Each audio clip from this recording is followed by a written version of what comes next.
ओम शनिश्चराय विद्महे सूर्यपुत्राय धीमहि तन्नो शौरी प्रचोदयात्। नमस्कार, के नारायण पात्र बारिपदा मयूरभंजरू मोर अनुचिंता शुणुवा समस्त बड़ भाई बड़ भौणी मानू आंतरिक प्रणाम।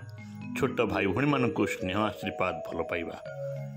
आज गोटे अनुचिंता बंधु महापुरुष मानकर बाणी को जदि आमे ठीक भाव में अनुकरण करिबा ताहले आमे ठीक रास्तार चली पारुछु बोली भाविबा। बंधु जो जगार दया थाए से जगार पुण्य थाए, जो जगार लोभ थाए से जगार पाप थाए, जो जगार अहंकार थाए से जगार सर्वनाश थाए, जो जगार क्षमा थाए से जगार प्रभु वास करती। बंधु एणु आसंतु दया क्षमा करी समस्तंक हृदय रे आमे बंची पारिबा। बंधु रहुछि मतामत पक्षरे धन्यवाद। जय जगन्नाथ।